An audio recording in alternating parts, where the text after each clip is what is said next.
Ito na mga kababayan. According dito mga kababayan, no, sa sabi ni Pulong Duterte, mga kababayan. Hindi ko sure kung si Pulong ata ay bumisita sa kanyang tatay sa Dahig, no? Bumisita sa Dahig si Pulong. So, ito ang sabi, November 14, 2025, Representative Paulo Duterte.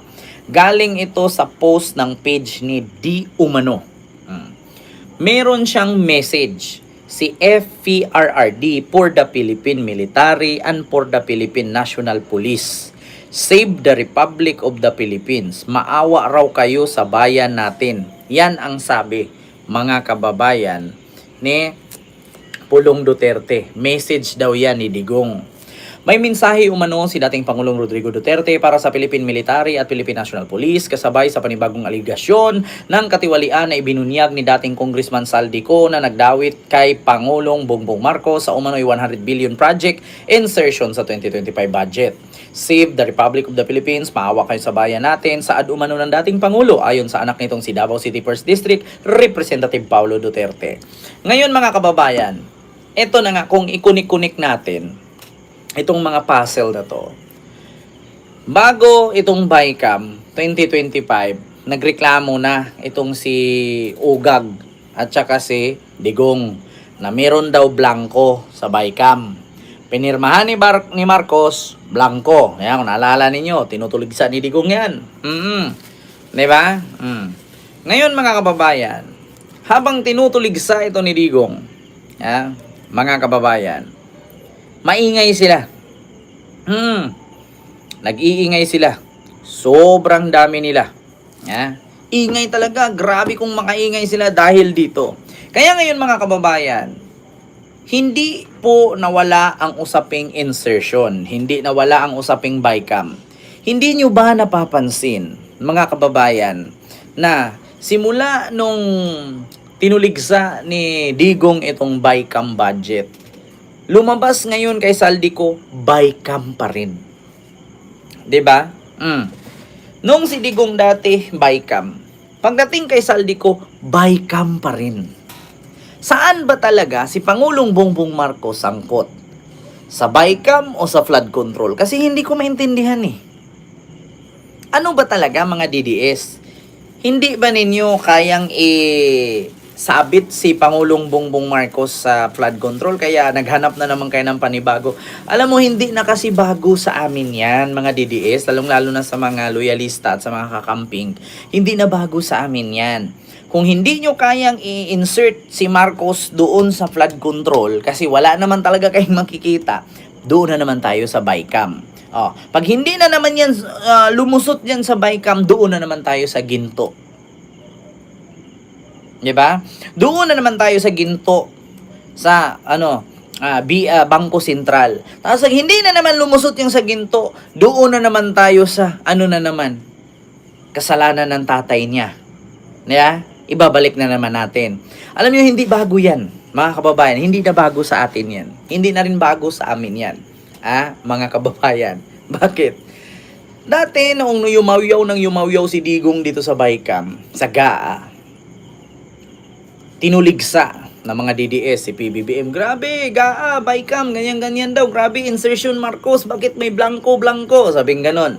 Hindi umipik. Hindi tumalab itong BICAM, GAA. Anong ginawa nila? Naglabas sila ng EI video na nagpupulburon. Ngayon, mga kababayan, Siyempre, kailangan gumawa na naman sila ng panibago ngayong script. Si Saldico na naman ang ginamit. Hindi lang BICAM, hindi lang GAA. Lagyan natin ng video. 'Di ba? Kasi bakit? Ganito yan mga kababayan. Bakit dito ngayon nag-focus ang mga DDS sa mali-malit ang pera at BICAM at insertion? Bakit dito nila pinokos? Kasi ganito. Nung nakaraan lang, mabubuksan na kasi itong issue ni Bongo sa pag-file ni Trillanes sa ombudsman dito sa mga diskaya. Mauungkat kasi mga kababayan itong pangingialam ni Bongo sa Philippine Navy na 16 billion warship at dito sa Diskaya flood control. Ngayon, tanong ko mga kababayan, bakit nilihis ng mga DDS ang usaping flood control sa Cebu? Di ba nanawagan kayo, asaan yung mga flood control sa Cebu? Nilihis nila ngayon, gumawa sila ng issue, binalik sa BICAM. Kami po, hindi po kami titigil hanggat walang makukulong dyan. Sa flood control. Yung BICAM, tapos na yan. Kahit balikan natin yan. Tanong ko lang, bakit binura ni Saldico lahat yung agaan niya? Diba? Bakit nilihis ninyong issue? Binalik ninyo dun sa GAA or BICAM budget. Bakit ninyo pinutol? Kasi bakit? Nag-file si Trillanes ng plunder kay Bongo at kay Digong. Hindi lang isang plunder ang ifinail ni Trillanes dyan. Dalawa. Unang plunder na kaso ni Digong at ni Bongo ay yung 16 billion 16 billion warship. Yan po ang unang ifinail ni Trillanes. Pangalawa, itong 7 billion na nakubra dahil sa sa buwatan ng mga Diskaya. Ngayon, mga kababayan, ako magulat kayo, mamaya pag-usapan natin yan. Bakit sinabi ni Bongo na wala siyang kinalaman? Mamaya pag-usapan natin. So, yun nga mga kababayan, nanawagan ngayon itong si Duterte. Bakit kailangan nilang ilihis ang topic? At bakit nila burahin ang flood control? Bakit mga DDS? Porkit ba sinabi ni PBBM na may makukulong na? Bakit ninyo binago ang trending? Huwag niyong baguhin ang trending. Ibalik natin sa flood control. Bakit bumalik kayo sa BICAM? Wala nang mapupuntahan ang isyong BICAM kasi isa pa, kung totoo ang sinabi ni Saldico, bakit binura ni Saldico sa kanyang Facebook page ang page ng BICAM or GAA? Yung mga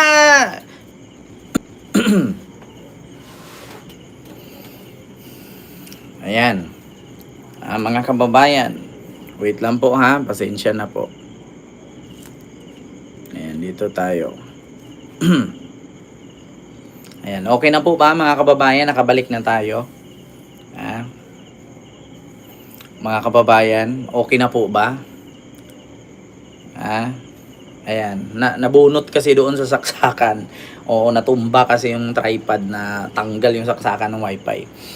So ngayon, mga kababayan, ito ang lagi ninyong pansinin. Ang sabi ni Digong, nanawagan siya sa military at sa PNP na iligtas daw ang Pilipinas kay Marcos. At bakit binalik na naman yung isyung BICAM at GAA? Bakit? Kasi ba dahil ni PBBM? Malayo lang ang Pasko. Hindi sila aabutan ng Pasko, makukulong na sila. Bakit? Alam nyo ba kung sino ang unang makukulong? Naku po. Sasabi, ano bang sabi ni PBBM? Mga kababayan, ito yung parinig ko sa inyo anong sabi ni PBBM? Mga kababayan, ito. PBBM, may makukulong na bago magpasko. Pakinggan ninyo mga kababayan. Hindi na niya ikulong ang sarili niya. Ito, mga walang hiyang ito, sa nagnanakaw ng pera ng bayan, tapos na ang maliligaya ninyong araw. Ayan na. Hahabulin na namin kayo. Ayan na. Alam ko, bago magpasko, marami dito sa napangalanan dito ay palagay ko nasa matatapos na yung kaso nila, buo na yung kaso, makukulong na sila. Wala silang Merry Christmas. Before Christmas, makukulong na sila. Diba? Mr. Presidente, at eto, mga walang hiyang ito, sa nagnanakaw ng pera ng bayan, tapos na ang maliligaya ninyong araw. Kita niyo? Dahil dyan mga kababayan, kinakabahan sila. Kaya kaliwa, kanan sila nagagawa ng issue ngayon na maraming sasali sa rally at marami. Bakit? Dati ang mga DDS sigaw nila, bakit walang makukulong? So ngayon, nung may ikukulong na, tandaan ninyo, November 15 ngayon. November 15 ngayon. Ilang araw na lang, 15 days na lang, magdi-December na. Ang pangako ni Marcos, hindi na sila magpasko, wala silang Merry Christmas. Di ba? Kasi pag nangako kasi si PBBM, itutuloy niya yan. Hindi si Marcos tanga na sangkot siya, tapos, bubuksan niya. Dito kayo, actually mga kababayan, maniwala kayo sa akin.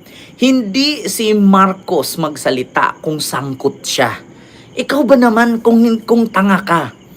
Alam mong sabit ka dyan, tapos pa-imbestigahan mo, sige nga.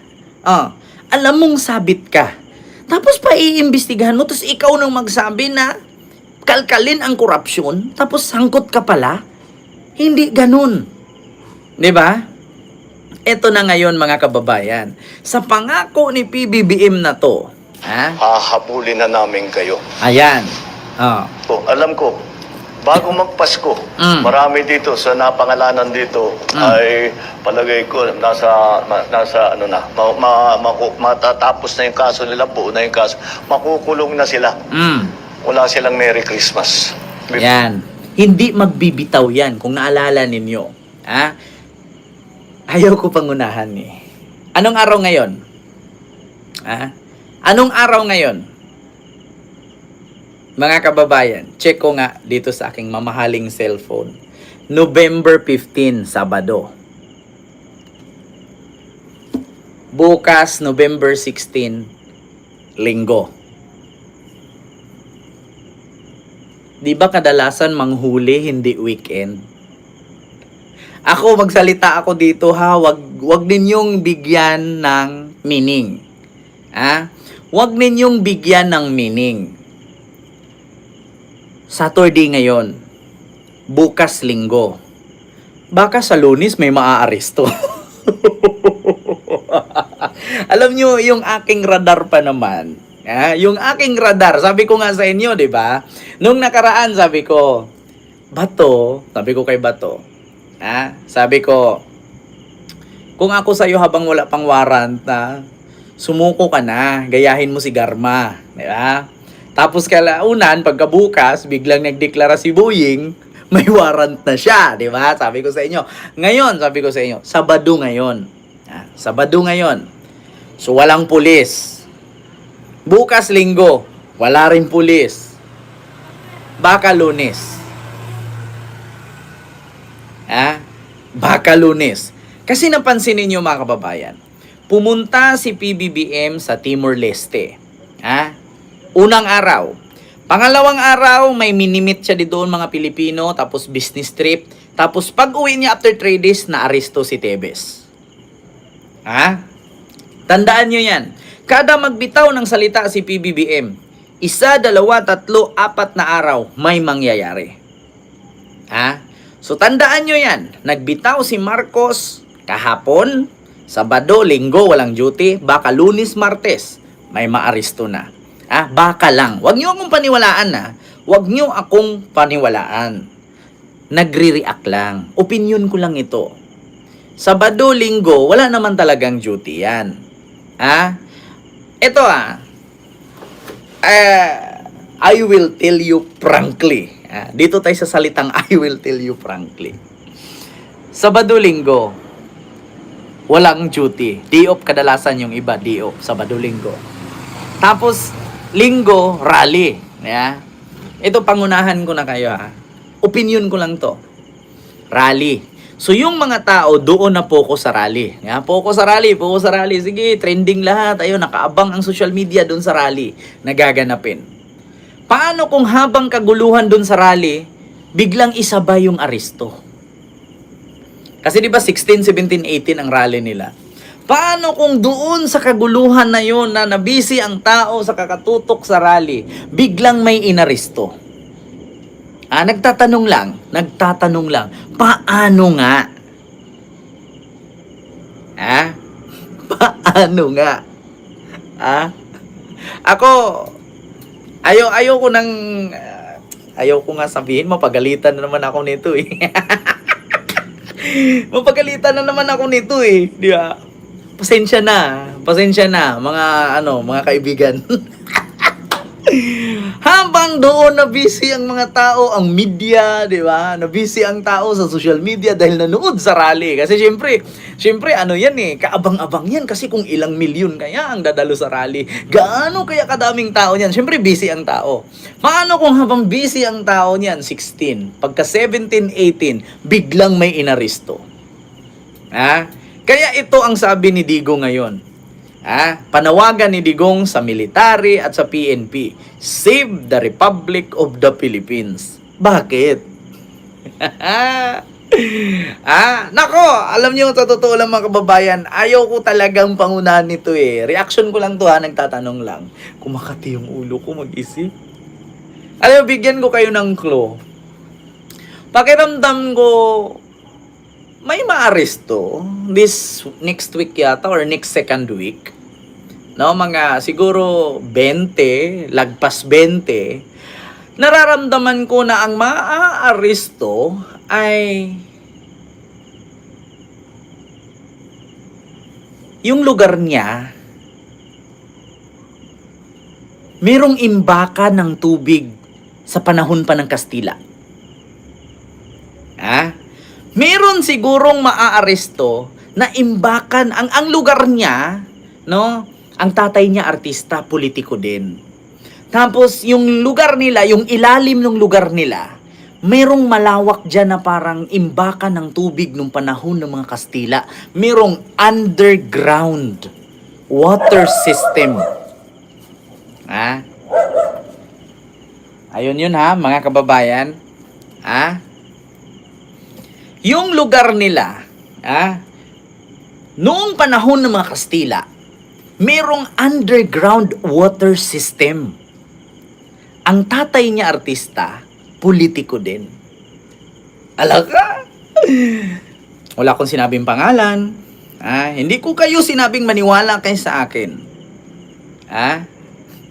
Yung lugar nila, merong underwater system.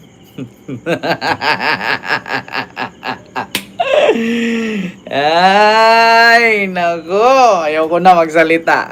I-search ninyo anong lugar dito sa buong Pilipinas na panahon ng Kastila ginawang ang syudad nila ginawang underwater system ng mga Kastila.